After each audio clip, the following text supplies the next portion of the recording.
Welcome to the Ignited Recovery Podcast, a new way forward for anyone looking for answers but feeling left out. If you've been searching for empowerment, triumph, and purpose, you've found them right here. You won't hear the same solutions, and you're not going to have any excuses to fall back on, because Ignited Recovery allows heroes to rise and become their best selves. I'm Dr. Adi Jaffe, and I can't wait to be your guide on this journey. Are you ready to become an ignited hero?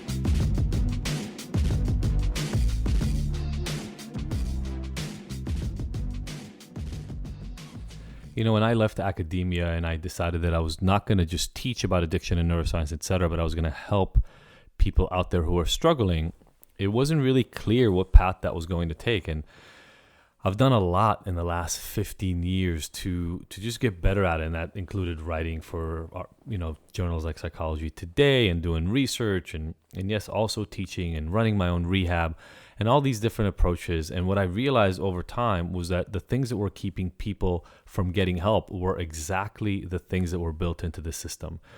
Things like how hard it is to go get help because you got to leave your family behind and go away for 30, 60, 90 days or, at a minimum 10, 15 hours a week. You got to spend a ton of money. Literally to go to rehab is tens of thousands of dollars a month. But even if you go to get outpatient treatment, it's a few grand every single month. And who can afford that? And on top of that, you got to walk into a room full of people and talk to them in ways that you've never done before. And so it's embarrassing and shameful. And my whole F-shame thing. So what I decided to do 4 years ago, is to create an entirely different way of doing this. And that is what Ignited Recovery and the Ignited Recovery Hero program is. This way of helping people from home without shame and in a way that's really, really easy for them to digest. Now, not everybody's heard about it. Not everybody's taken part of it. And I totally get that. But I also know that we share so much amazing insight within the program that I want to bring some of that to you. And what I decided to bring in today's episode to you is specifically something that we shared about in our groups. And the reason I say it like that is there are all these different elements and all these different pieces to the puzzle. But what we notice when we do research on who does best in our hero program, it's the people who participate in groups. And there are a lot of reasons for that. One of the reasons is the knowledge that we share, and you're going to get some of that here today.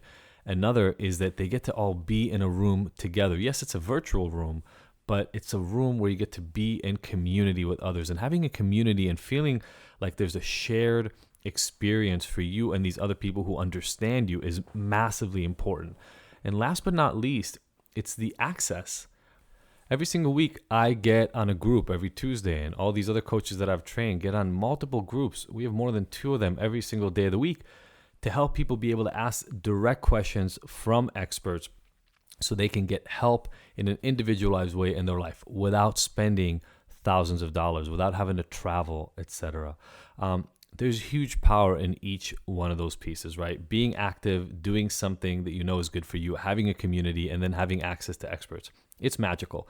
And so we know for a fact that the people who participate in these groups do 2 to 3 times as well as the people who just get the information alone. It's like, you can read a book, and reading a book is great, but you can have a group of friends to apply the principles in that book, and it'll do better. You can find a therapist to help you understand yourself better, and you'll benefit more from that experience of the book. And that's what we find in these groups. And because they're so powerful and so helpful, I want you to have a glimpse inside, because I know that a lot of you struggle, or you have family members who struggle, and these things can feel like they're too far away. It can feel like getting help is too distant. And I want you to understand and be clear about just how close you are to getting exactly the help that you could need. And so in each one of these group recordings, you get this behind the scenes glimpse so you can really, really understand the power of what's possible. And I truly hope that as you listen to these, you get the same help that those other heroes who are part of this program and get the regular access to these groups benefit from. For those of you who are in the middle of turmoil, of pain, of change, I wanted to send a reminder. And I pulled up some quotes around me that'll help me make or create the fine point that I'm trying to bring up here. But it is so easy to get discouraged in picking any path. Because we've talked about this before, but so many of us have this internal notion that many of us carried for years, if you're like me, decades. And that is, if we could really do our best, right? If we really figure this game of life out, if we really understood what we need to do, then we would go forward doing it and everybody would love us. Everybody would get it.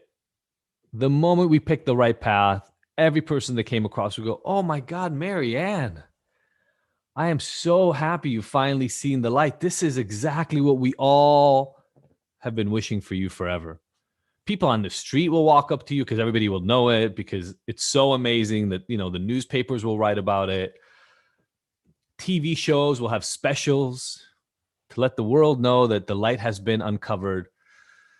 Whenever you get a job or you get a new client or whatever it is you do, people will be enamored with every action because it's the right path. And I think for so many of us, we live in search of that. We live in search of this almost like clean sailing, wide waters, wind is at our back. Everything we do just works out because it's exactly as it should be. How many of you have been at least in the place where you wished that things would work like that at some point? Yeah. I think that's a really dangerous way to live our life. I think it's a really safe thought that almost never, and I'm saying almost because maybe there's an exception somewhere in there, but almost never translates into reality. And it leads us into that place where it is so easy to want to numb out and escape and divert and just do something else, because criticism is painful and naysayers are hurtful, and friction and pain and anxiety are really uncomfortable. And when we have a sense that if we pick the right path, everybody comes to our side and everybody understands it, then any voice of dissension becomes a signal that we're on the wrong path, right?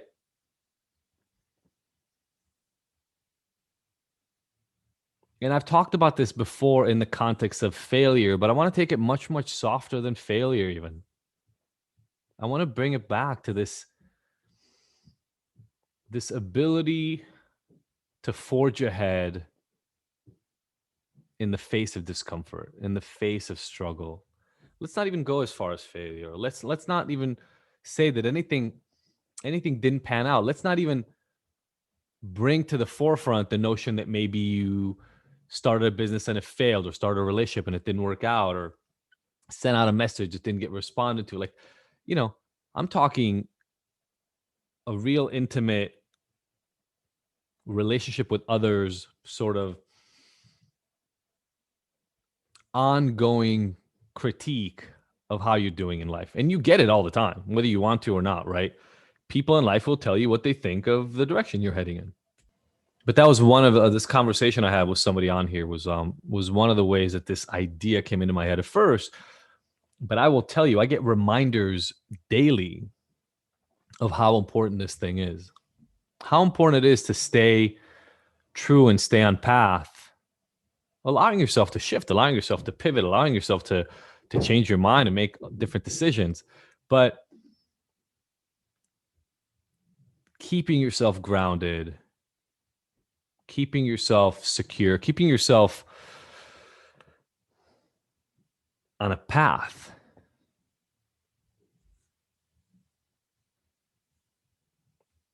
I was looking up all these different quotes, and there's so many versions of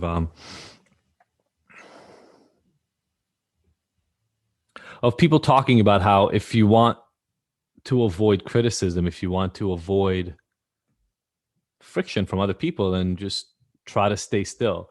Like one of them is, to avoid criticism, do nothing, say nothing, and be nothing. Albert Hubbard said that. And it's funny, like on its face, if It makes sense. But when you think about it for 5 seconds, you can't do any of those things. You can't do nothing. You can't say nothing, and you can't be nothing. You will have to pick, right? So what most of us have picked over life is the least disturbing version of ourselves, the the most accommodating and least challenging one that we could come up with. And I wonder if in that context, when you try to like create the least amount of friction, right? You try to get the smallest that you can. You walk into a room and you try to not make too much noise, not be too noticeable. I wonder if sometimes when you do that, you end up becoming the worst critic of yourself. If you're sitting there in the background day after day after day, looking at what you're doing and saying, what the hell? I'm not saying my truth to anybody. I'm not doing what I really want to do. I'm not becoming the person I want to become. I'm not being the out loud version of myself. And by the way, the out loud version of yourself can be very quiet and reserved. But when you're not living your truest version, I wonder if we end up being the biggest critic of ourselves.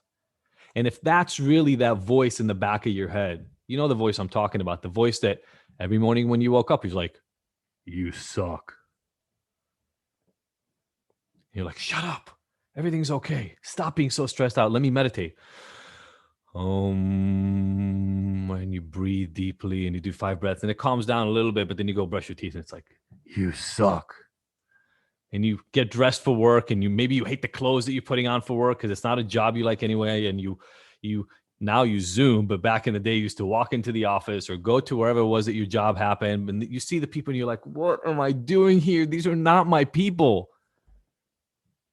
But mom or dad or sister or husband or wife or brother told you that, this is the job you're a good fit for, and this is what you need to do, and this is how you can be responsible in society, whatever the story is that was told to you.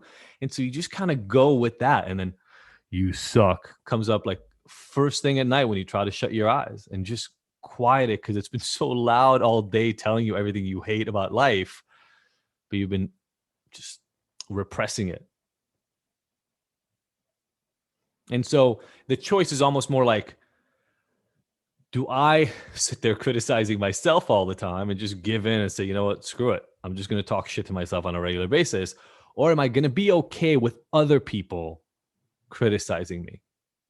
Am I going to be okay with the fact that if I don't do everything I can to avoid criticism from others, that means I will sometimes give in to doing things that will bring on criticism from those around me? Right? By necessity, if I'm not going to always worry that no matter what is happening, I shift and turn away and run away from conversations and hide and don't return phone calls and all that kind of stuff. If I don't do that, by necessity, there will be times where I say something that I know that people around me are not going to like. I will pick a job that the people around me will go like, what are you doing? Why are you doing that?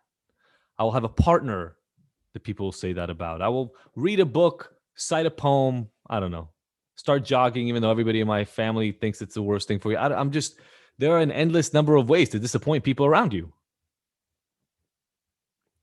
And if you're going to stake a claim in this world, which is sort of the point of the Ignited program, right? Part of the whole point is like, figure out your fucking path and just take it. No holds barred, no apologies. You always get to shift that path, right? But if you're going to pick that, there will be critics. There will be people who don't like it. And it's almost like this game you've got to play with yourself on a regular basis. Who do I care more about?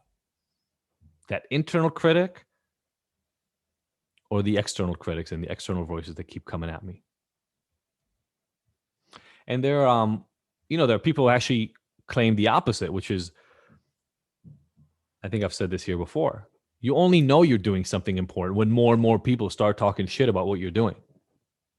Now, I don't think that means getting other people to talk shit to you is the way to find out if you're on the right path or not, because you're still making their voices the guide for which way you're going. What I'm talking about is a slightly different thing. And that is, if you truly care about and are dedicated to a path that hasn't been forged yet or hasn't been forged by many, and so you're sort of taking the unbeaten path, right? there will inevitably there will inevitably be voices that try to get you to move back. So it's not that the voice is telling you to move back is the indication that you're on the right path. But when you find a path that is right for you, it's pretty likely that some people will just not get it. There's a quote, I think Gary Vee says it. I couldn't find it here, but said, nobody, I'm going to paraphrase because I don't have the quote in front of me, but something along the lines like, nobody who's doing more than you will ever criticize you. Only people that are doing less. It's something I've had to learn over time to deal with when it comes to trolls and people like that, right? I don't have time to surf the internet to go find people to talk shit to because my days are busy. And it took me years, if I'm honest, to realize that those people who just kind of start hunting you down, the people who want to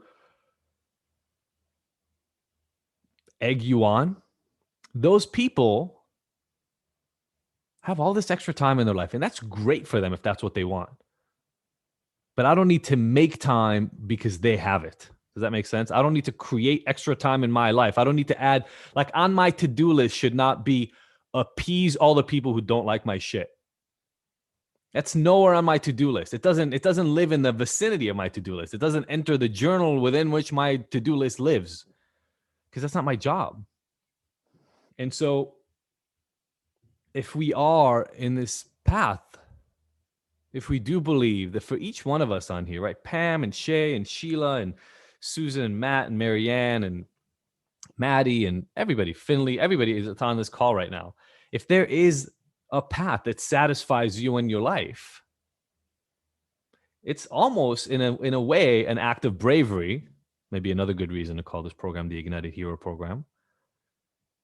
It's an act of courage to hold that flag, right? That's like the freedom fighter level, and say, you know what? This is where I'm going right now. This is my stake. This is where I'm claiming my land.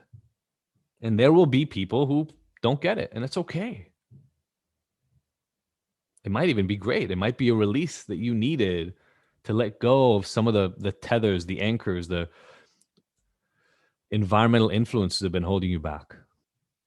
I wish there was a way to find a career path, a relationship, a place to live, have kids, buy a car, own a home, do anything that will be meaningful enough for you to pursue it in life and tell you that there's a path to it that is completely friction-free.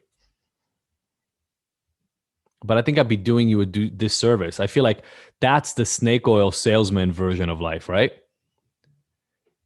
That's the, hey, drink a little bit of this thing that I made and all your troubles will go away bullshit.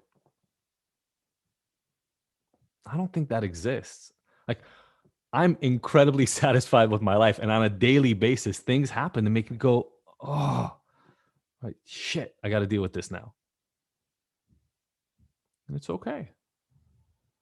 It's okay because, as we've talked about before, the path is the thing that I care about so much. I believe in the end point of this path. I believe in the goal for this path so much that the other stuff is just part of the journey. How many people here have gone hiking or mountain climbing or anything like that? When you've gone, let's say hiking, we'll keep it simple. When you go hiking, have you ever come across an area that was really steep, more steep than you imagined that it would be, and yet to sort of either hold on to something to get higher up in the hike or maybe go around it, forge a path? How many people have had that happen? You walk up and it's like, oh crap, I didn't realize I was going to have to do this. Good. Did you turn around and go, oh, fuck it, I guess I'm done with the hike? No. But we do that in life all the time, all the time, all the time, all the time.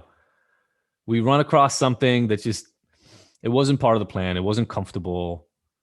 It's a hurdle. It's a barrier. And so often we go, well, I must be on the wrong path. And the thing is, like,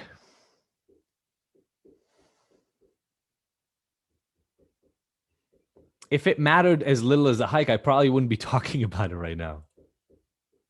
But the problem is this: if every path you're going to go, right? Like, if every path that you will take will have a hurdle, will have a barrier, at least one, but probably dozens, then what ends up happening is you kind of keep going around in circles. Because you go down in one path and you hit something and you turn back around, you're like, oh, that was the right way. And you go down another one, you hit a bump, and you're like, oh shit, that was the right way. And you turn around, and it's the ultimate way to create complete frustration in your head about, is there a right path for me? And what I'm saying a little bit is, this is the difference between you go hiking one hill and you hit a barrier and you decide to turn around, and then the next day you do it again and you hit a barrier and you turn around, and then like the third time you go hiking, if you hit a barrier and you're going to turn around, at some point you might just give a fucking hiking. Hiking's not for me. And this may be way too big of an analogy for the kind of life that some of us have lived, but it absolutely plays for the kind of life that I ended up finding myself in. I ended up giving up on any real long-term fucking goals because I was like, you know what? If I'm such a piece of shit, if I suck so much that nothing I do plays, nothing I do results in love and connection and appreciation and self-care and self-esteem, then fuck it, I'll stop trying. And hiking was the thing that I gave up, but hiking was like engaging in relationships, thinking I deserve to be cared about, thinking I could care about other people. Like I just wrote it all off. And I know what that life looks like. It was many, many years of, I couldn't be sober for hours.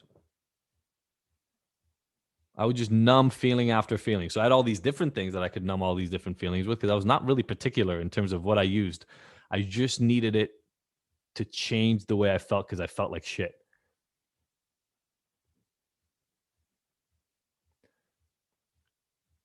So now I get this choice on a daily basis. About an hour before this meeting, another person sent me this email saying, essentially like, how dare you charge people what you do? If you really believed in what you do, you would give it away for free. I help people for free, da, da, da, da, da. And I get emails like this at least once a week, but it used to come all the time.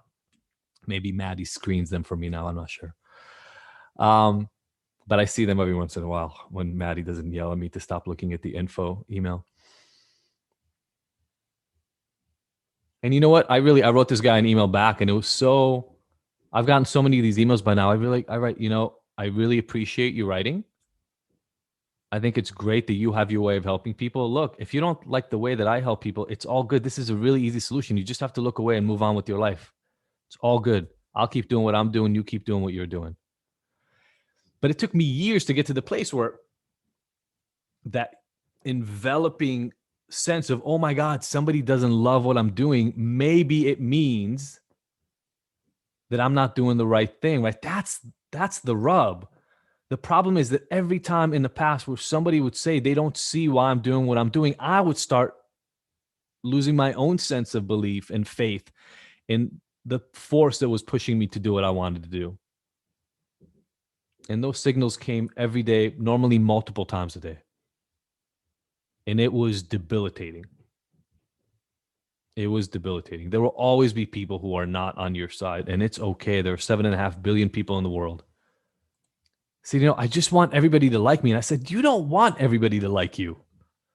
It sounds like a good idea, but it is hell.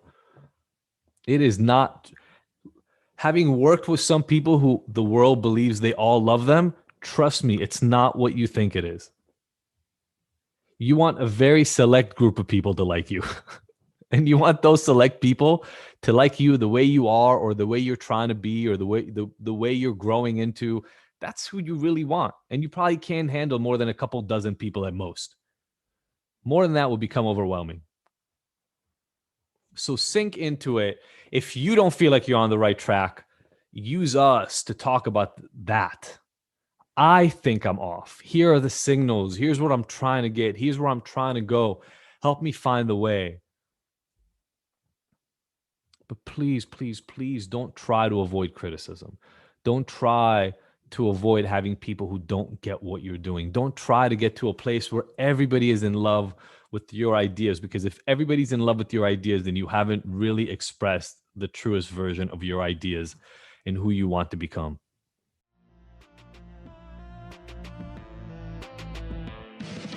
Thank you for tuning in to the Ignited Heroes Recovery Podcast. I really hope you found the information here useful and that we'll see you back here next week.